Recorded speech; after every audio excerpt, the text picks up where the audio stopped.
Hello everyone, Pete here, and one of the very best things that we can do on our Xbox Ally, ROG Ally, Legion Go, or indeed any of our PC gaming handhelds is to relive our childhoods through playing retro games. And the awesome Emudeck app is the very best way to do this, which greatly simplifies downloading and configuring all of the very best emulators that we'll ever need together in a slick user interface.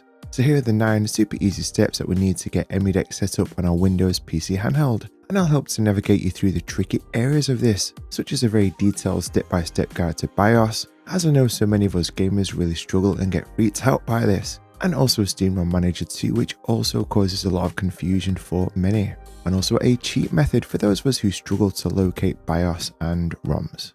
Okay, so I'm going to do this on my brand new Xbox Ally X, but as I say that this will work on the Xbox Ally, ROG Ally and Ally X, Legion Go, MSI Claw, or indeed any Windows PC rig or gaming handheld. So for step 1, let's download Emudeck. So if you're here in the Xbox full screen experience like I am, then let's swipe up, or we can just hold the Xbox button and select the Windows desktop mode on the bottom right. Now in our Windows desktop, let's open a web browser. Go to emudeck.com to download Emudeck. The link is in the description. And now we're on the official Emudeck website.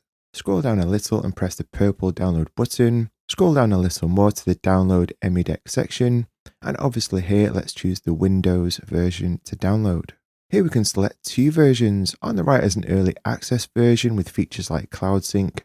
And this is a great way to support these awesome developers. For the time being, I'm just going to select the standard version on the left, which is free. So simply click on the purple download for free button. Next for step 2 is to install Emudeck. So we'll have this downloads pop up on the right. So simply click on open file. Then in the message, hit run. We may get this slow DNS detected message, so just hit yes. If you get this PowerShell message, just hit yes. We get a blue screen, then this Git Windows message. No, not this kind of Git. So just hit yes, don't touch anything here, just leave it to install, which does take a few minutes as it starts the Emudeck setup process, and then we'll get this cool little Emudeck backend setup installation. Then after about 5 minutes, we'll get this welcome to Emudeck for Windows screen right here. For step 3, we now need to set Emudeck up. We can choose easy mode and customize options later, but let's select custom mode to walk through each step in this together, then click next. We'll get this brief collecting drives names pop up, so just leave it. And in the select your ROM directory here, we select what drive we'd like our games, or as they call in emulation terms, ROMs to be on. If our internal space is limited, then you may want to insert an SD card and select it here. I don't have an SD card in my Xbox Ally X, which is why this option isn't shown for me. So I'm going to select the internal storage on the C drive to store all of my games, then click next. Here we select our device. So for example, if you're doing this on your Legion Go, you'll select the Go option right here. Now the Xbox Ally and Ally X, or even the ROG Ally X isn't showing up here yet. But of course the OG Asus ROG Ally will work perfectly for us. So we'll just select this, then press next. Next is a recent addition to the Emudeck process called level of integration. Now I've picked the low option in the past and ran into significant issues, so we do need to select the higher integration. I repeat, it is crucial that we pick the higher integration option here, as we do need Steam Rom Manager even on Windows to avoid issues down the line. Next we need to select what emulators that we'd like to be installed and configured. This is personal to you which ones that you want. So for me, I'm not bothered about Jaguar, so I'll leave this off. I do want Dreamcast, so I'll click this on and then press both. I do want arcade games, so we'll click and then press both. I do want Game Boy Advance, so we'll click and then press both. I'm not too bothered about PS4, so I'll leave this off. And we just hit next when we're finished. On this very similar emulator and tools configuration page, simply hit next. Then on this configure autosave page, and I'd highly recommend setting autosave to on for these specific old school retro emulators, so that when we exit out of games on these systems, our game will automatically be saved, which is neat. If you want to enable retro achievements, which add a nice modern twist to retro games, then we can register for an account at retroachievements.org by clicking this link if you haven't already. And I do really highly recommend that we do this, by the way. Then we log into our account right here. If we're successful, and we should get this successfully connected to retro achievements message here, and click next. These next options are all what you personally prefer as a gamer, but for me, I'm going to select game bezels to on for an even more of a nice retro feel for these older systems. I'm going to keep on 4:3 for classic Sega systems and also 4:3 aspect ratio for classic Nintendo 2. I'm going to select the wider 16:9 aspect ratio for classic 3D games on the Dreamcast and Nintendo 64. And also GameCube games too. I'm going to turn LCD shader 2 on for these 4 handheld retro systems, but you can keep these off if you don't want to create that old look feel. I'm going to turn the CRT shader 2 on for these classic CRT shader systems listed here, but by all means keep this off if you don't want to bring back memories of those old school TVs we had as kids.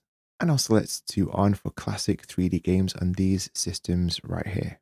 Finally, we get this summary screen to recap everything that we've picked so we can double check that we're happy here. Remember that we can always change these settings later on, and when we're happy, hit finish to begin installation. And this is where the magic happens, as Emudeck now saves us so many hours by downloading and configuring all of these emulators. We may get this Pegasus front-end message here, so just hit continue.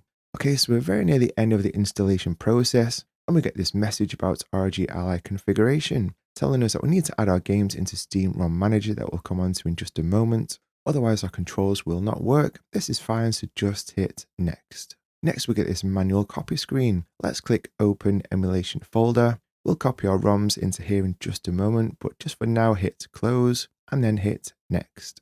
We'll get this how to launch your games screen next. By the way, none of these YouTube videos appeared for me for some reason. This again reminds us that we need to add our games to Steam Rom Manager, so just click the Launch Steam Rom Manager button on the left. This screen tells us about our emulation hotkeys, so just hit finish. This Welcome to Steam Rom Manager window will probably appear. We'll come back to this, so just minimize it for the time being. Next is this What's Left screen, and Emudeck is now fully installed. What we've just done, we only need to do this just this once. So let's exit out of Emudeck by clicking close, and we can get back to it in 2 ways, either by clicking on this newly created shortcut, or we can hit the start menu, go to all, scroll down, and Emudeck is now installed. So let's load this back up. This very first time we make it this Python message, don't worry, no snakes are involved, so just hit yes. So remember that this part of Emudeck is the back end. This is only used to change settings and is not used to launch our retro games. We use an app called Emulation Station to do this, and we'll come on to that in just a moment. I do want to highlight some key settings here in Emudeck quickly. The first is quick settings. Like I mentioned earlier, I highly recommend making sure that autosave is to on, bezels is already on, and we can change stuff like aspect ratios all here at any time too.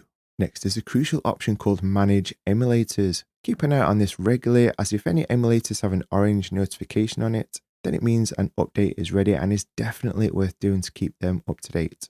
We need to do 3 crucial things here. The first is to scroll down to the very bottom and click on Emulation Station and click Install, because this is our front end that we launch our retro games from, and it's essential that we have this installed.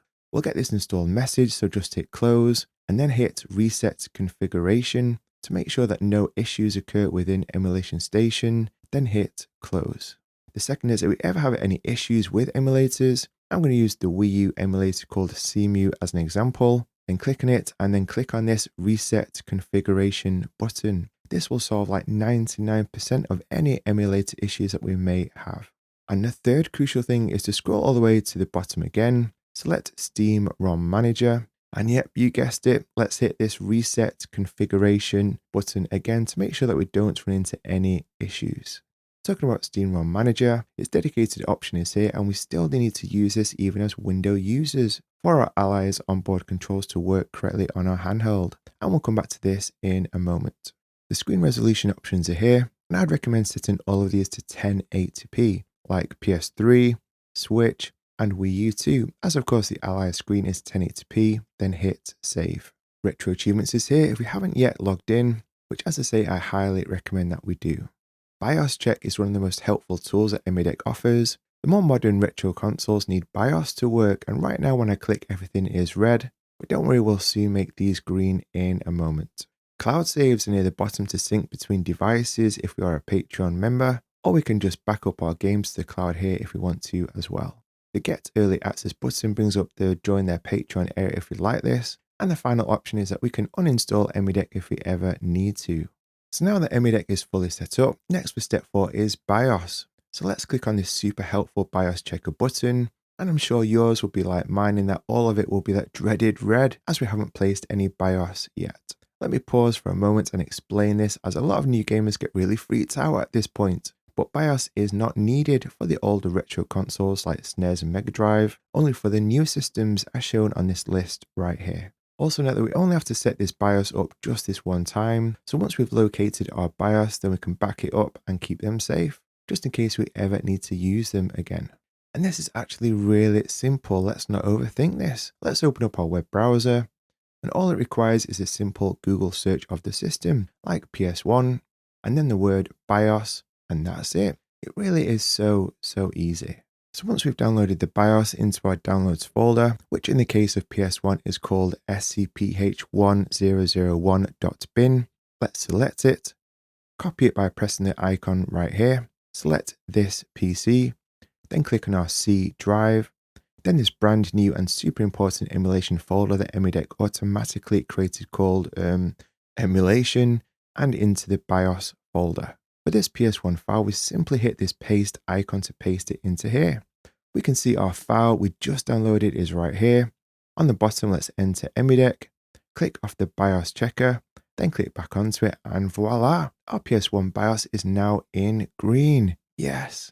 Okay, so I know what you're thinking right now, which is, Pete, don't move on, help me find the rest of the BIOS. And you know what? Yes, let's do this together.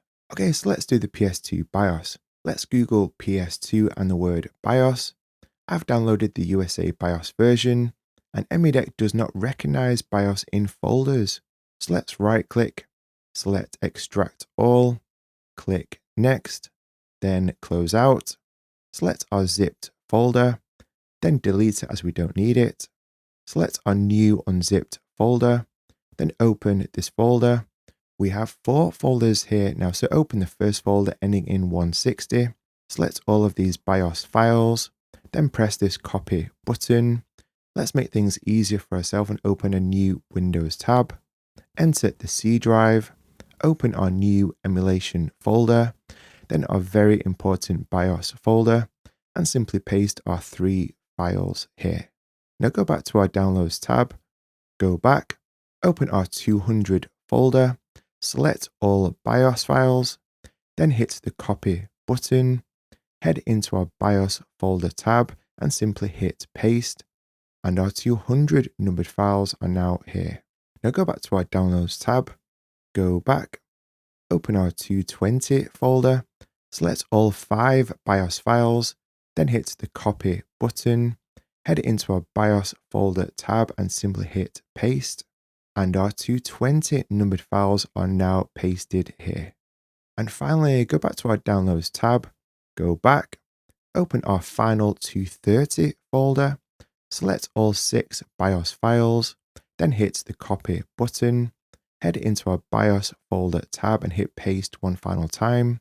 And now we can see our 3 160 numbered files, our 3 200 numbered files, our 5 220 numbered files, and our 6 230 numbered files are all here. So let's go back into Emudeck, click off our BIOS checker, then click back onto it, and our PS2 BIOS is now fully green. We are cooking. For the Switch BIOS, I'm going to cover this in a dedicated and fully updated Switch for Windows guide very soon, so keep an eye out for that as you won't want to miss that one. Next is our Sega CD BIOS. So let's Google Sega CD BIOS. Can I just say that, don't you just love how the internet is an archive of information? I've downloaded one that I've easily found as a zip file.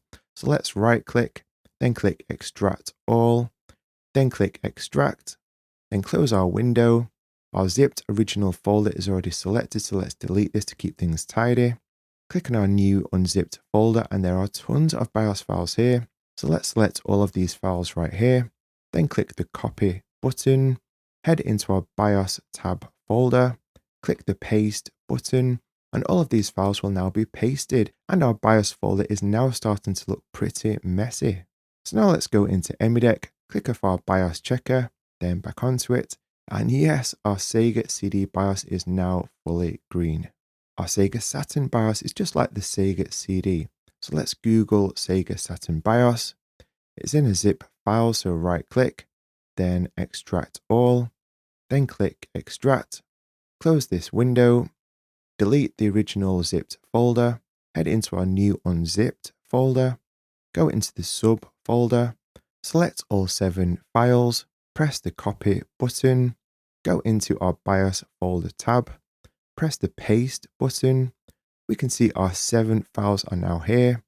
Go into Emudeck, click off BIOS checker, then back onto it, and our Sega Saturn BIOS is now all green. The DS BIOS is super easy, so just Google it. We get a zip file, so just right click, then extract all, click on extract, delete our original zipped folder, open our new unzipped folder, select all 5 files, then press the copy button, click on our BIOS tab folder, hit our paste button, our 5 files get pasted here, open up Emudeck, click off the BIOS checker, then click back onto it, and our DS BIOS is now all green.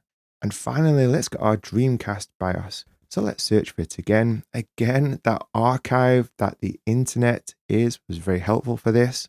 Right click on our folder named DC boot, extract all, then press extract, delete the old zipped folder, open our new unzipped folder.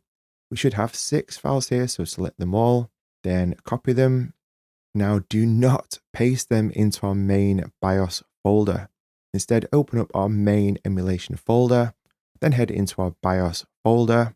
Now head into our dedicated Dreamcast BIOS folder called DC. Paste our 6 files here, go into Emudeck, click off BIOS checker, then back onto it, and our Dreamcast BIOS, and indeed now all of our BIOS apart from Switch that we'll do in a dedicated vid, is now green. And if you've been able to do all of this, then great job. See, it wasn't too hard now, was it? I remember that we only need to do this one time, which reminds me, let's minimize Emudeck, head into our emulation folder, select and then copy our BIOS folder, then paste this as a backup copy onto an SD card or somewhere else safe. I'll just paste it into my documents for the time being, and as I say, keep this completed backed up BIOS folder safe so we won't have to find these ever again. Okay, so now that Emudeck is set up and all of our BIOS are in the correct place, with step 5, let's now add our games. So let's go to our all-important ROMs folder. So for me, I'll click this PC, Emudeck install this on my C drive, head into our crucial emulation folder, then open up our super important ROMs folder. And right here is where we copy and paste all of our games, which in emulation terms are called ROMs, into the correct system folders. So for example, Game Boy Advance ROMs go into this folder called GBA, GameCube ROMs go into this GC folder, PS2 ROMs go into here, and regular viewers to the channel know that my absolute favorite retro system is the Super Nintendo, so that these ROMs will go into this folder called SNES and so on. In terms of finding retro games, which remember they're called ROMs, is very easy. Simply open our web browser, and I'm going to give you a pro tip here. Search for Brave browser. This is an amazing web browser, and what I'd highly recommend for us to locate our ROMs online to avoid those pesky unwanted ads and other dubious pop-ups. So let's download and use Brave instead. So when the Brave browser is installed, we'll just search for the name of our system, so SNES for example, then the name of the game, so the classic Aladdin for example, which by the way is far superior to the Mega Drive version, then the word ROM, and we should be able to find pretty much any game in gaming history very easily. Then when our ROM is downloaded, I believe Emudeck does read zipped folders for ROMs of older systems, but I do prefer to right click, then hit extract all, go into our unzipped folder, select and copy our ROM file, open a new folder tab and go into our emulation folder, then our ROM folder, find the correct system folder, which in this case is SNES, and simply paste our ROM into here. Super easy. And that's it. It's simply a case of now putting all of our ROMs into the correct system folders inside this ROMs folder. One final thing is that if you're really struggling to locate ROMs and BIOS, then to consider getting this 1TB SD card, which is available for all Windows PC gaming handhelds packed with almost 60,000 retro games. This is insane. So if I put this retro card into my Xbox Ally X, open a new folder tab and open the SD card on the D drive, Then head into this Open Retrobat folder. It comes preloaded with our BIOS files here. Head into ROMs. And yeah, this 1TB SD card is absolutely jam-packed with almost 60,000 retro games right here, saving us so many hours of time. So like my first ever PC in the 80s, the Atari ST, yep, every game is here. And my favorite retro system, the SNES, that, yep, every game ever released is here too, which is mind-blowing.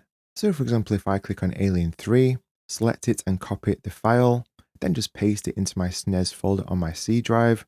And Animaniacs is another retro classic, so I'll just select and copy this, then paste it into my own SNES folder. I'll do one more, so on the retro SD card, I'll head into the PSP folder with tons of games preloaded. Let's select and copy the classic that is God of War Chains of Olympus, head back into my own ROMs folder on my C drive, and then find the PSP folder and paste it into here, super easy.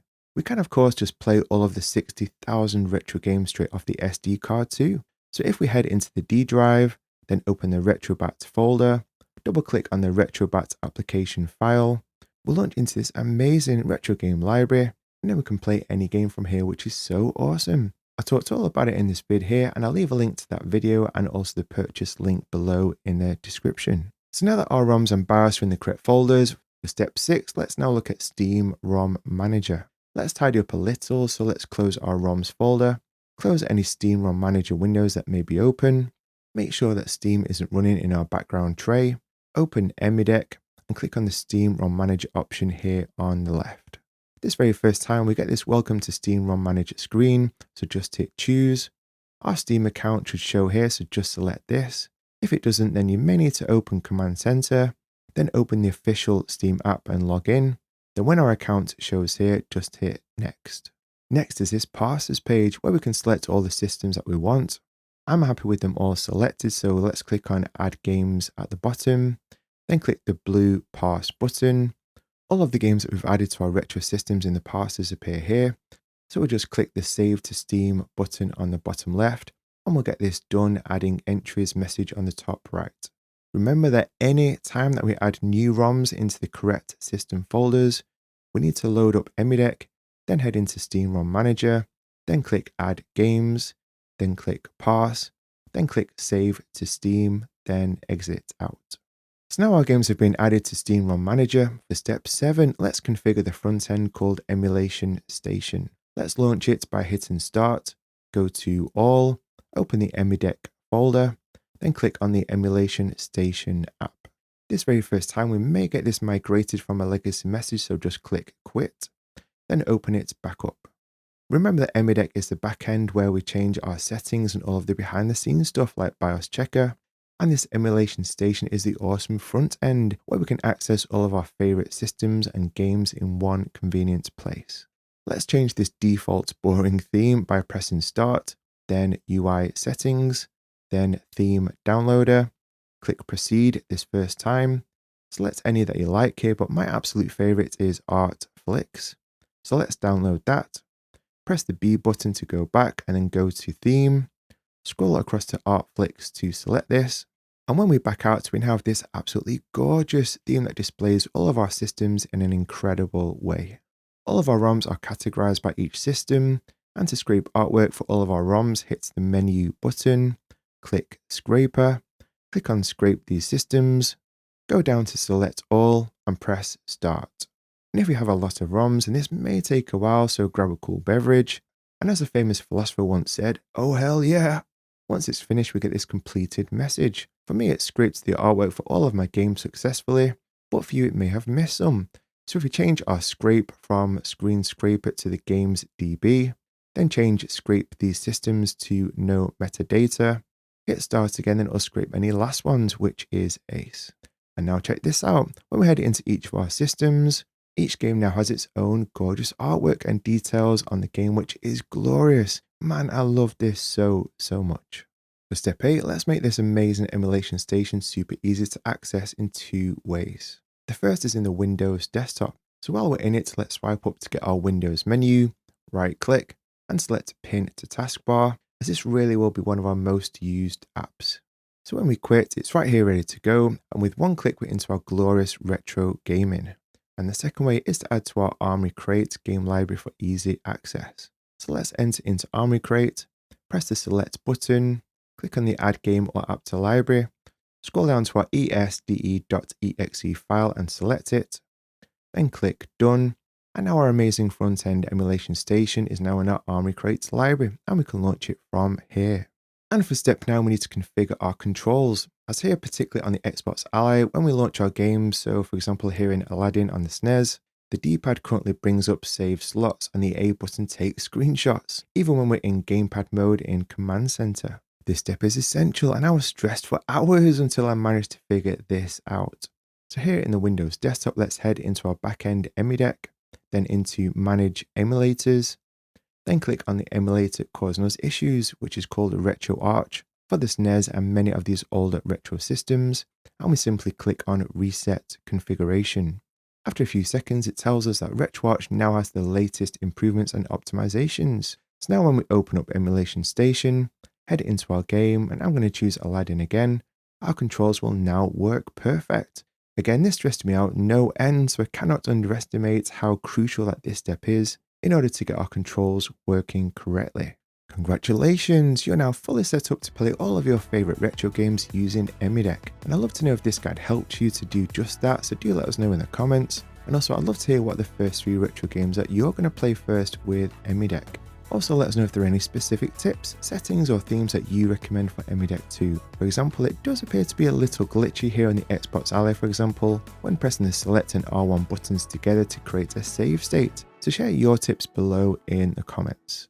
Like if you found this helpful, subscribe if you enjoy this type of content, and as a thank you for watching this far, I'd love to share this awesome quote. I am not what happened to me, I am what I choose to become. Yes, it's a sad fact that many of us have had really turbulent and traumatic childhoods, but let's not allow our past to define who we are, but to choose a much better life ahead of us. So stay encouraged today guys. And as an extra bonus treat for staying right to the end, here's our gorgeous rescue cat and her name is Pancake.